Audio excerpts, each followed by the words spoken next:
Good morning, students. This is your English class. Now we are studying chapter 2 in your English literature book, that is about the topic the shoemaker and the elves. Students, we have already studied the first part of this chapter. Today in this video, we are going to study the second part of this chapter. So students, let's open page number 8 in your English literature book and start read from the top of the page. The shoemaker went to the market at once and sold the 2 pairs of shoes for a good price. shoemaker market पर गए थे और 2 pairs of shoes को बहुत अच्छे price में बेचे थे. With the money he bought leather for 4 pairs of shoes.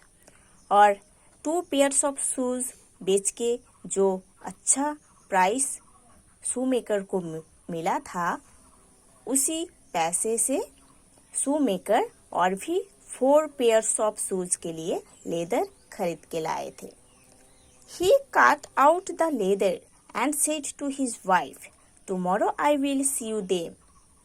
shoemaker 4 pairs of shoes के लिए जो लेदर खरीद के लाए थे, उस लेदर को काटे थे और उनके वाइफ को बोले थे कि टुमारो मैं इस 4 pairs of shoes को स्टिच करूँगा. The shoemaker got up the next morning and went to his shop. shoemaker next morning में रेडी होकर अपने शॉप पर गए थे. What did he find? उन्होंने क्या देखे थे? Once again he found that his work had already been done. Again उन्होंने देखे थे कि उनका जो वर्क है, उनका शू बनाने का जो वर्क है वो ऑलरेडी डन है ना. पहले दिन उन्होंने 4 pairs of shoes के लिए लेदर खरीद कर उसको काट कर रखे थे और नेक्स्ट मॉर्निंग जब shoemaker अपने शॉप पर आए थे, उन्होंने देखे थे कि उनका जो वर्क है 4 pairs of shoes बनाने का जो वर्क है वो ऑलरेडी डन है ना. मतलब 4 pairs of shoes को ऑलरेडी बनाया गया है शॉप पर. 4 pairs of beautiful shoes were lying ready made on the table. 4 pairs of shoes को बहुत अच्छे से बनाया गया है और टेबल के ऊपर रखा गया है.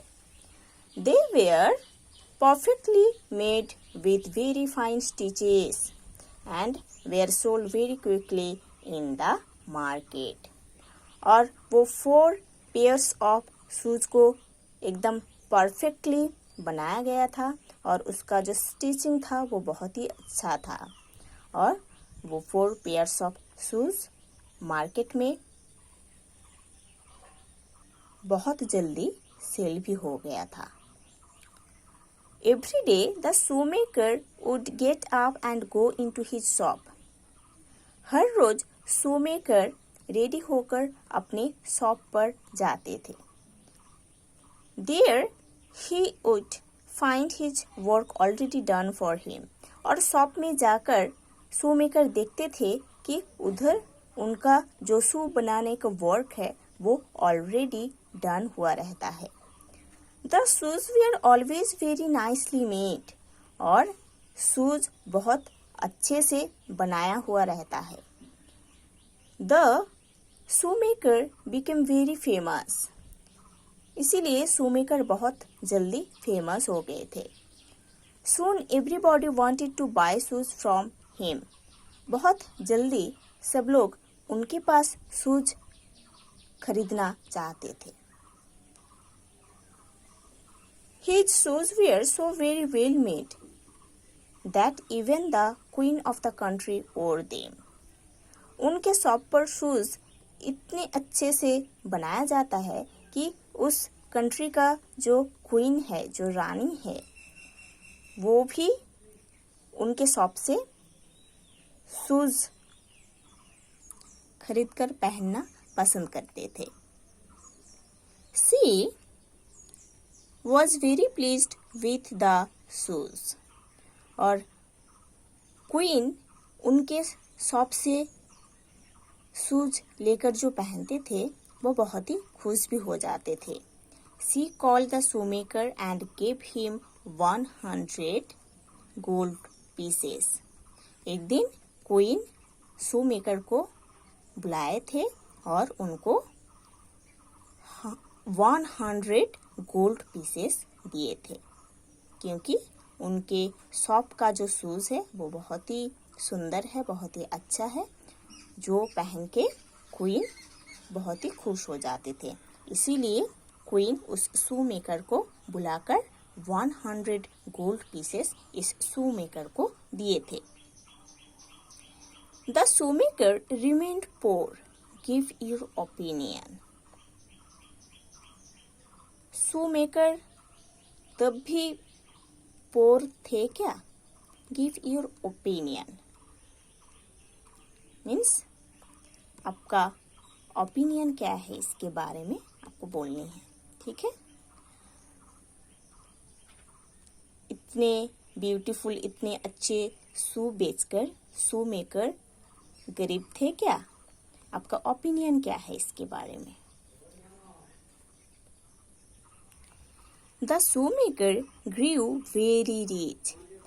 shoemaker बहुत जल्दी अमीर बन गए थे। So the shoemaker grew very rich. shoemaker बहुत जल्दी अमीर बन गए थे। One day he and his wife made up their minds to find out who made the shoes.